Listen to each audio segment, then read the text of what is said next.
اعوذ باللہ من الشیطان الرجیم بسم اللہ الرحمن الرحیم اللہم صلی علی محمد وعلی آل محمد۔ بسم اللہ الرحمن الرحیم۔ عن عبداللہ بن عمرو بن عاص رضی اللہ تعالی عنہما ان رسول اللہ صلی اللہ علیہ وسلم قال قد افلح من اسلم وكان رزقه كفافا وقنعه الله بما آتا، رواہ مسلم۔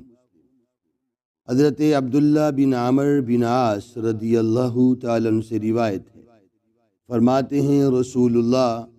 صلی اللہ علیہ وسلم نے فرمایا، وہ شخص کامیاب ہو گیا جس نے اسلام قبول کر لیا اور اسے برابر سرابر روزی حاصل ہوئی اور اللہ نے اسے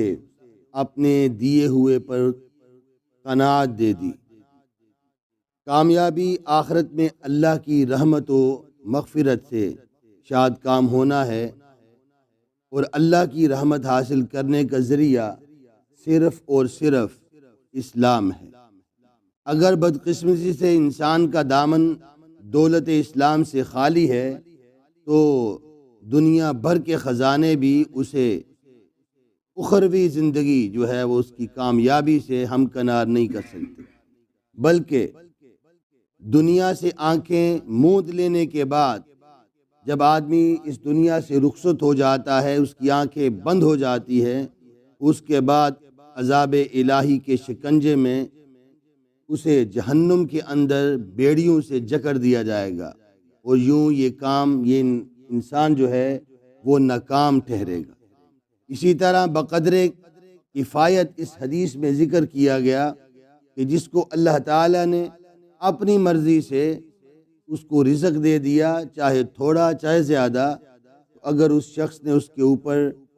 صبر کر لیا تو اللہ تعالیٰ اس کے تھوڑے عمل کے اوپر بھی اللہ تعالیٰ صبر کر لے گا۔ اگر ایک شخص کے پاس اللہ تعالیٰ نے اس کو رزق عطا کیا لیکن اس کے اوپر وہ صبر نہیں کرتا بلکہ ناشکری کرتا ہے، تو پھر اللہ تعالیٰ اس کے بڑے سے بڑے عمل کو بھی ضائع فرما دے گا۔ تو اس حدیث میں جو ہمیں سبق دیا جا رہا ہے کہ کامیاب انسان وہی ہے جس کے اندر اسلام ہے، دین ہے۔ ایک شخص کے پاس دنیا بہت زیادہ ہے لیکن اس کے پاس اسلام کی دولت نہیں ہے، ایمان کی دولت